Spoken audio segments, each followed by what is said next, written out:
Welcome to the show today. Today I have Pascal Witprächtiger with me, and he is the Director of Digital Shopfloor Solutions at Bosch Packaging. I'm very excited to talk to you today and dive a little bit more into what drives you and the story behind everything and the bigger picture. But let's start with the story. Pascal, can you tell me a bit more about, well, your background, but more specifically about some of the defining moments that in your story that you feel got us to where we are today? Well, hello. Yes, I certainly can talk a little bit about where I'm coming from and why I'm sitting here now and talking about this very interesting story. Well, I've grown up very classically in Switzerland. I had a nice childhood. And it was actually a very nice time. But then I had the chance to go for 1 year into the US as an exchange student.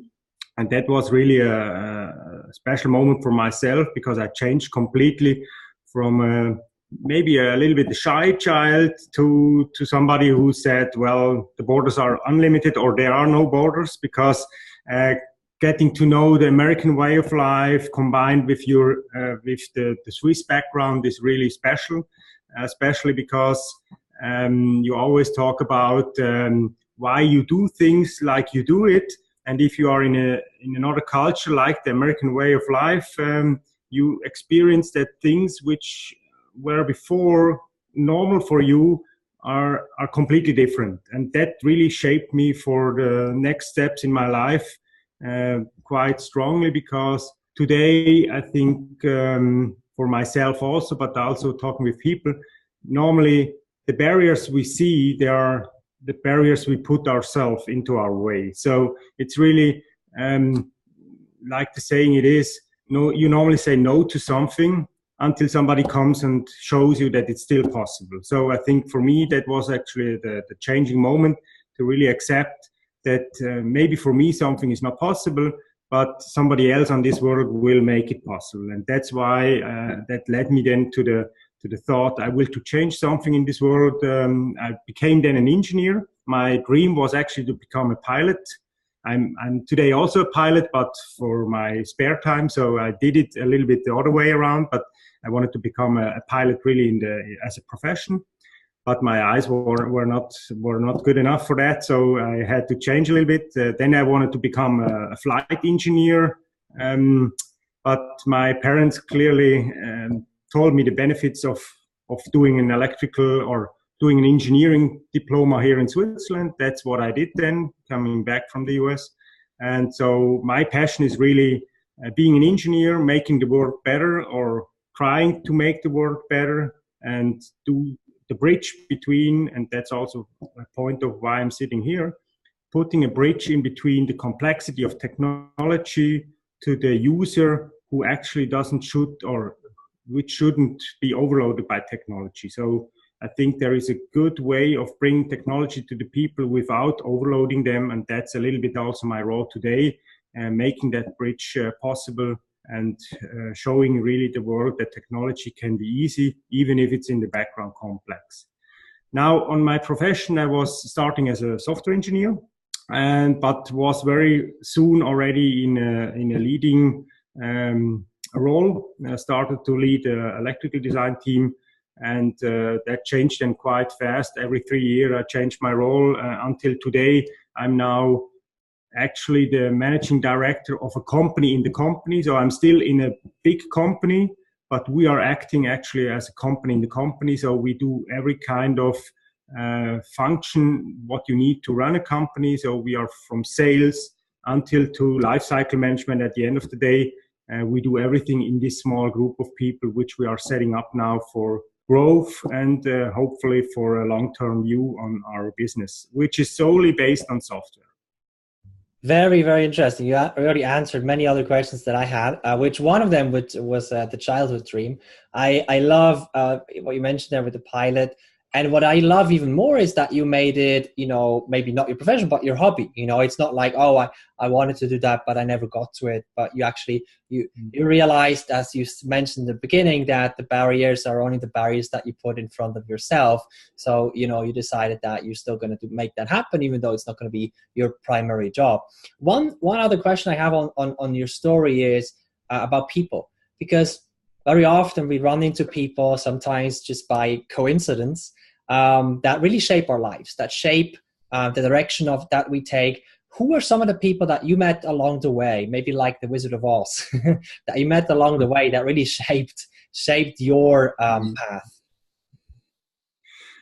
I think one early impression was actually my first boss. Well, I have to say it differently. The person who recruited me was not directly my boss, but it became later on my boss.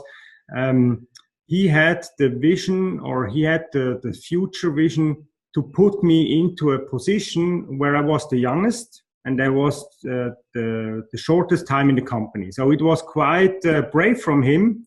And I took the challenge, but it was actually from him very brave to put this young guy, just after being 2 years in the company, into a leading role. Even that there were people around there who already stayed since 15 years in the company. And that was actually also for me then the challenge to know, yes, I'm now the boss of this small group, but I can only survive, or we only can be successful if I integrate all this knowledge in this team, and knowing that I'm the one who doesn't know anything actually, or who is really the one guy who is still a greenhorn. So that was for me a very impressive situation, and learned me also that you can have a good performance, or the best performance, but you have always to see where are your light towers, or where are your idols, where are your role models. So looking for somebody who can bring you forward. And I think if that informal network, I mean, all is about networking at the end of the day, and you really have to see who can bring you forward on your knowledge, but also on your personality. And that was for me the moment to realize, hey, it's not all about work, it's not all about performance and about grades, it's really also about how to connect people with each other. And the second impression was then also a boss of mine 4 years ago, and he also pushed me into new things which were at the beginning not so easy to handle. And on a global scale, as a global company as we are, you normally have their issues with barriers all around you. And he always said, hey, come on, just go through it. I believe in you. And he pushed me really forward. So that learned me a lot on, you need always a good mixture of top down, but also bottom up. So he always said, you see, in your back, you have my support, but you have to make it happen on the ground floor. So you need to have that bottom up experience, that the people really say, I'm not going to do that just because there is one guy quite high in the hierarchy, but because I love it, I like it. And that was actually the good mixture I learned out of it. You always have to, for initiatives which are not only task force based, you have to look for bottom up and top down. And that's in a good mixture. I love that. I also love the fact that it was one of your bosses. You know, it's a good sign that there's great bosses out there. That there's lots of great leaders out there, you know, who really push people forward and encourage them to go for the bigger challenges, that put people out of the comfort zone and make people grow. Because at the end of the day, you know, you grow like you grow in the gym. You know, you stretch the muscles and that's how they grow. I'd like to talk a little bit about the why and the passion behind it. You mentioned it a little bit already. You dove into some keywords there about the passion. But initially, what was it that drove you to decide to join this industry, to join the sector? And what are you most passionate about when it comes to this specific industry, about this specific sector, this specific area?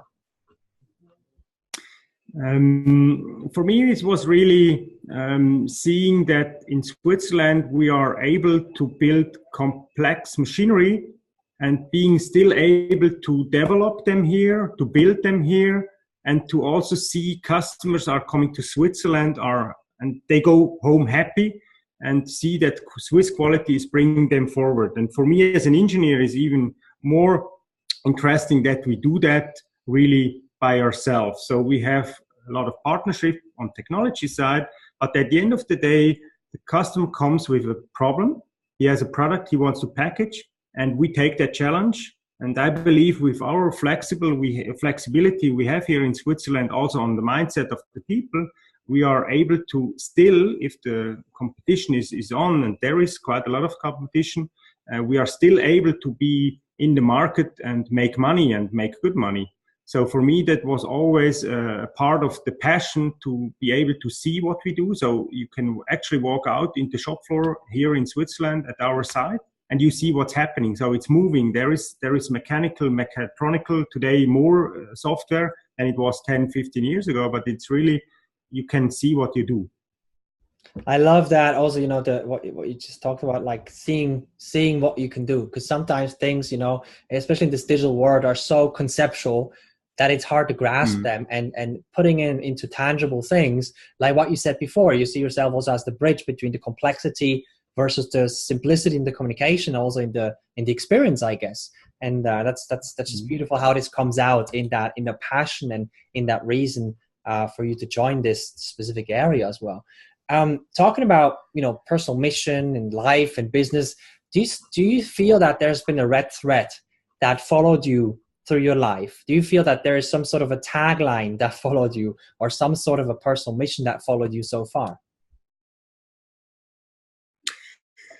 Yeah, I think it's a combination. As I said, engineer is for me not just a profession, and I'm just an engineer and doing my stuff. So for me, it's really the combination of problem solving, seeing a lot of possibilities out in this world, and helping our generations to not.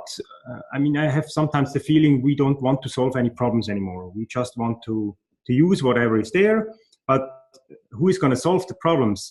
And for me, that was always a little bit, again, this bridge to say, hey, that's really a passionate thing, meaning of life, to see what's possible. I mean, today with machine learning and with artificial intelligence, with everything there, you can do a lot of stuff, but you need to solve the problems.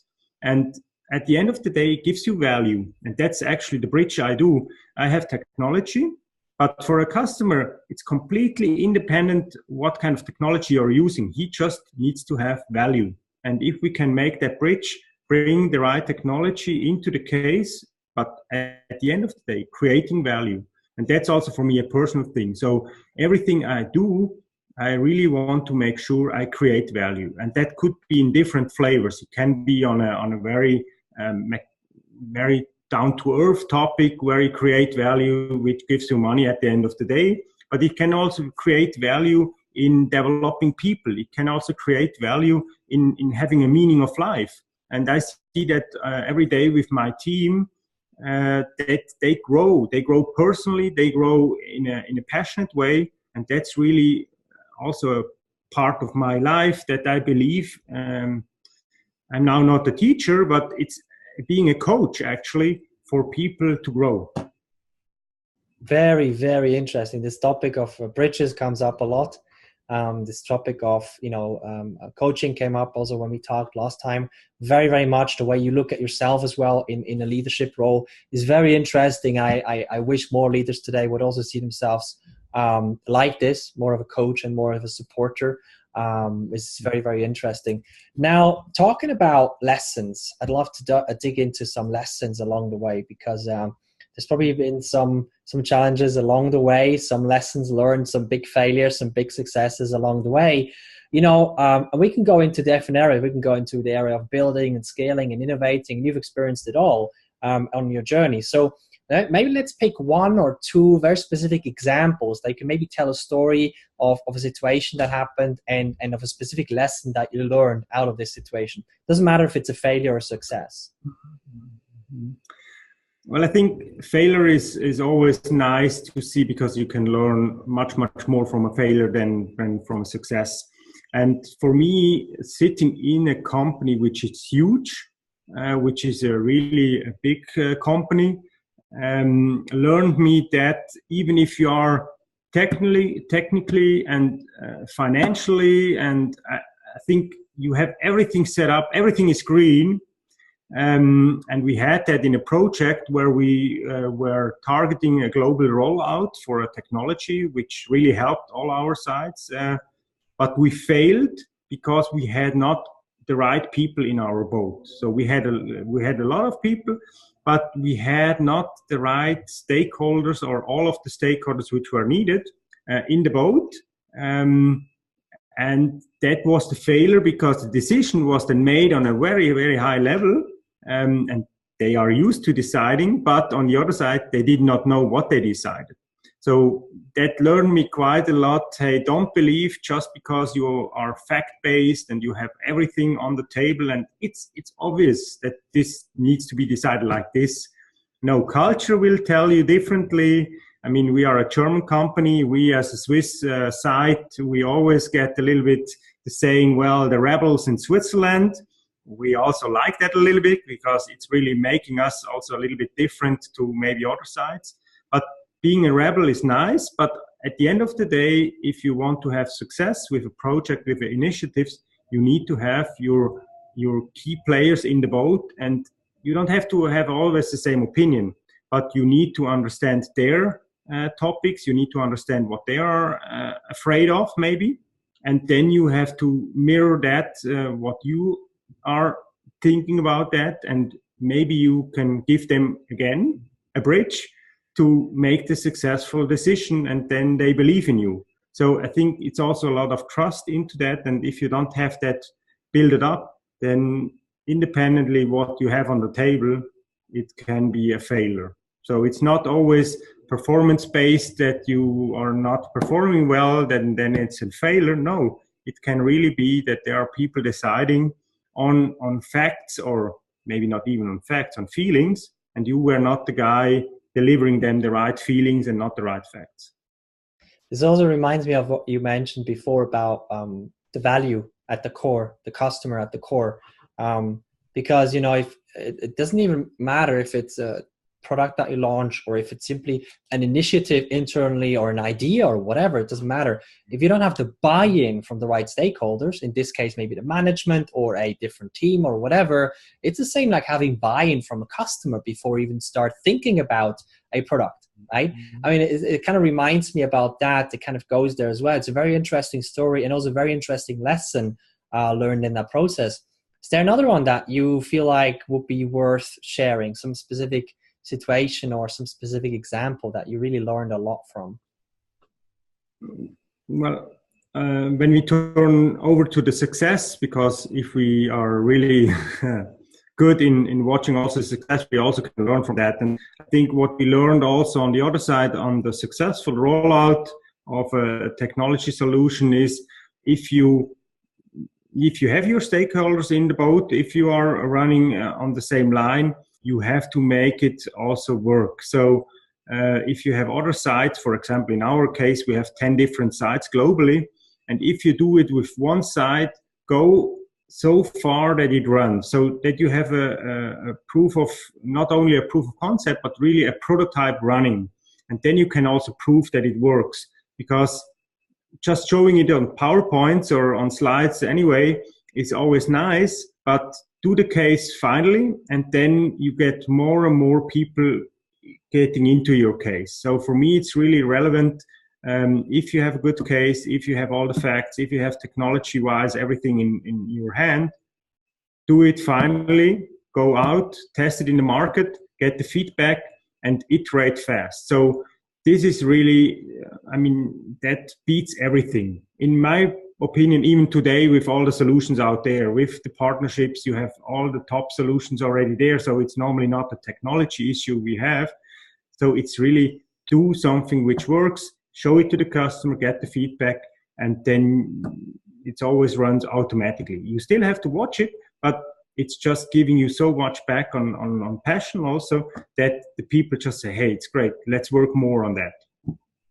It's just so great to see, like, you know, entrepreneurial minded leaders like you in a big organization innovating like that, because, you know, it's not about let's do a 2-year plan and then, roll this thing out globally in the first run, all these kinds of things. But I mean, you run this thing like a startup. I mean, there's a reason why you're in charge of this new startup within the organization, right? I mean, there's always a reason for things. And it's just great to see, this whole idea, not just idea, but this approach of prototyping and MVPing and just that built into a corporate structure on every level. It's just simply beautiful to see. Now, I'd like to shift a little bit to the leadership conversation. Now, over the years, you've been in charge of very large engineering departments with managers and engineers and all these kinds of things around it. And, with large groups of people, large departments, there's also bigger and bigger challenges that show up every day. Now, how do you run or how do you lead or how do you be in charge of such a large organization and still stay sane every day? Like, how do you manage? How do you balance the things?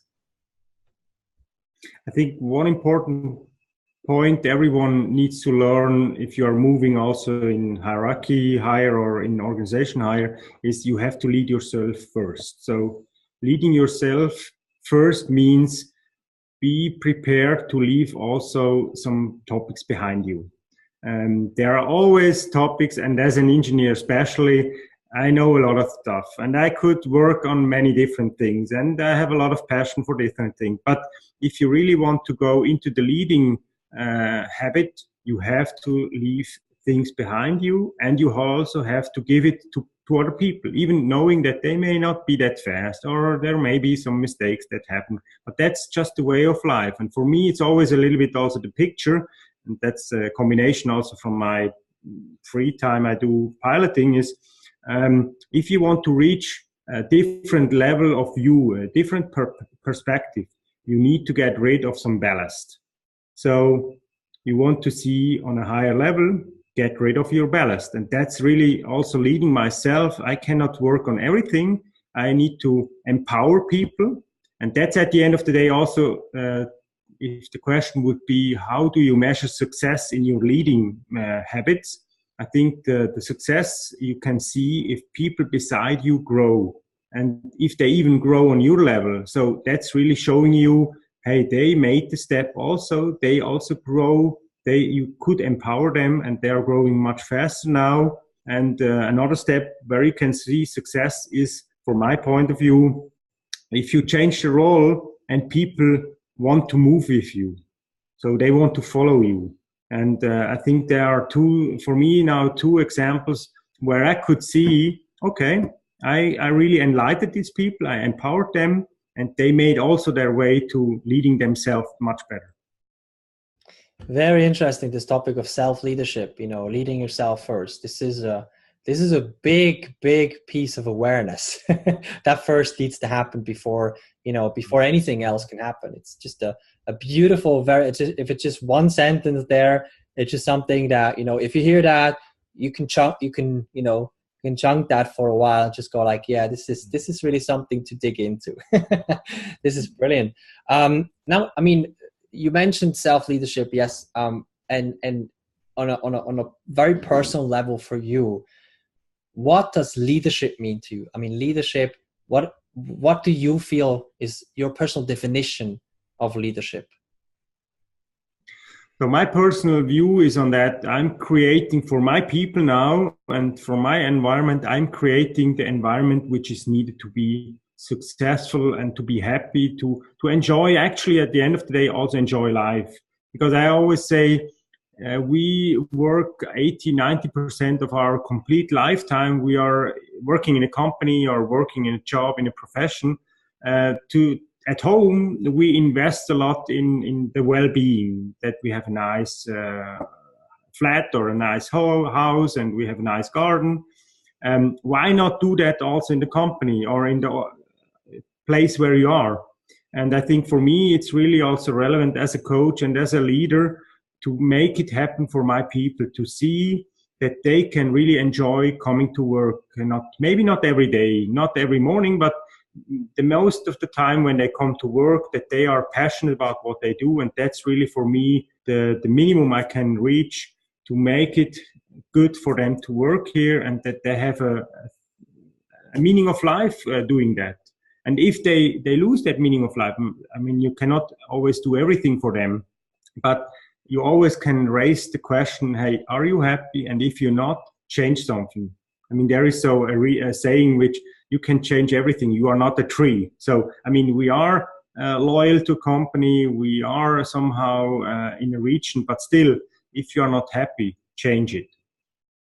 This is so interesting with what you talked about with the environment, because reminds me of the story with the fisher, who basically, you know, there's different levels of leverage, right? If you're a fisher, you can go out and fish with your, you know, with that stick. I don't know what to call it in English, but with that stick, right? And you can go fishing. That's first level of leverage. Second level is, you know, to buy a boat, hire a crew, and things like that.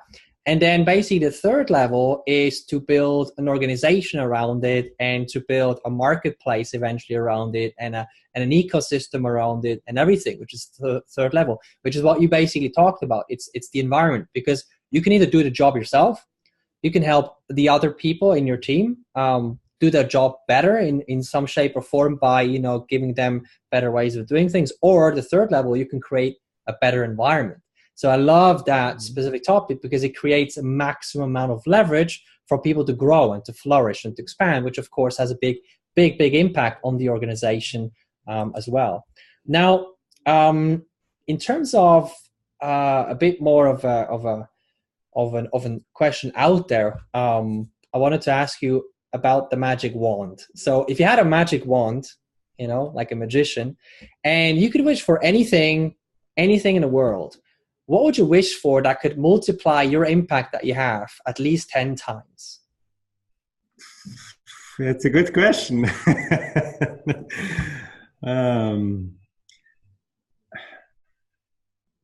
That's a good question. I mean, I think happiness, I mean, to be honest, here in Switzerland or in Europe, I mean, we have everything, to be honest. I mean, we really, our well-being, I mean, we have enough money, everyone earns actually a decent salary. I think looking a little bit out into this world is certainly a lot of things happening which should not happen like that. And I think now you could say, okay, stop all the wars and clean all the seas. Yes, certainly that's worth to think about it. But I think the basic always starts when we grow up. And I think my wish would be that people mainly grow up in a happy environment, that they can enjoy life in a happy manner. And if they can do that, they will get much better people in the end of the day. So a lot of problems we have today is also because people were grown up in an environment which was really bad. And I mean, everyone gets the same basic instruments when we were born. Mainly everyone gets the same instruments. But what we do out of it, that's completely different. So my wish would be that we really could make it happen, that all of the people growing up, that they have a good, happy life, and they can make most out of their life. And then I think a lot of problems we have today would just vanish. They would just not happen anymore. This is so beautiful because it talks about, you know, the potential of people, you know, it talks about maximizing people's potential. And I mean, it's so beautiful to see, you know, you share that. I mean, obviously we're all born the same way, you know, it's not like one has, you know, a bicycle that he's born with and the other one has a car. Well, not born with, but maybe then grow up with, right? So, you know, having an environment that's really supportive and being equipped with capabilities and it's really about the capabilities at the end of the day. Being equipped with capabilities along the way has a massive impact. And it's this, you know, idea of, you know, empowering the next generation that I really, really love. Because at the end of the day, if we can do it right from the beginning, And if we can make slight changes or positive changes in the very beginning, it has a massive positive trajectory throughout somebody's lives. So I totally love that. Thank you so much for sharing this beautiful vision and your story as well and your insights, a lot of golden nuggets. So I really appreciate you being on the show, Pascal. I'm going to link to the resources below this video. So I'm going to link to your LinkedIn profile, to the company website, so people can dig a little bit more into what you're up to as well. And also connect for opportunities and things like that. So thank you so much, Pascal. Really appreciate you having you on the show.